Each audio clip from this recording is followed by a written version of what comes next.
Look, this makes sense, and certainly if they're going to invest a lot of time and effort into doing Windows Phone, it would make sense that it can fill some of the same niche and have very Zune-like features to it.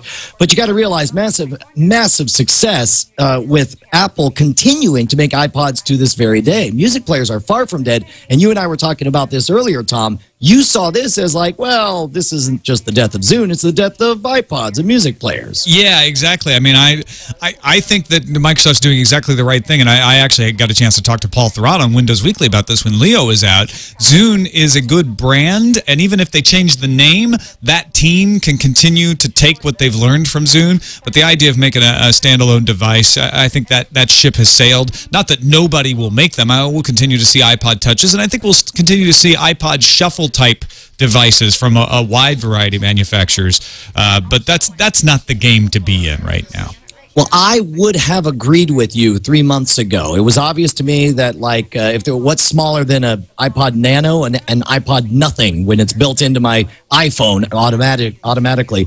But I worked a high school event, and I was shocked. I did my full Magic show. I must have signed 60 standalone music players. These are all kids who don't have computers, they don't have laptops, and they don't have their phones. They're not allowed to have phones at a certain age. So instead, they use the iPod Touch as their primary way to contact and interact with people. I get emails from people all over the world about the Scam School show asking for advice or suggesting a trick.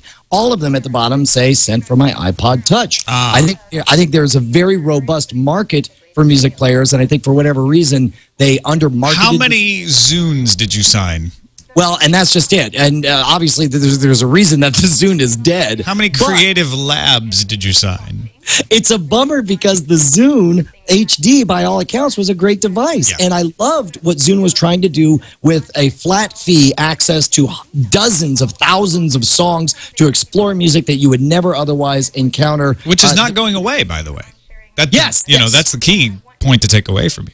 I think a lot of people have a tendency to want to root for, oh, I'm on Team Apple, oh, I'm on Team Microsoft, and nobody wants to root for Microsoft. But I think people on Team Apple want to be like, you suck, Zune. But you don't understand. If you're a fan of music, then you only gain by having two competitors nipping at each other's heels. This is a sad day for music lovers in general if the Zune really is no longer a competitor. The Zune phone is Windows Phone 7. Zune is still around. There's still competition. Where there's not competition is in the standalone MP3 player market, and I would argue that Zune HD was getting close, but Zune HD was not a competitor to the iPod Touch. The iPod Touch is a small tablet.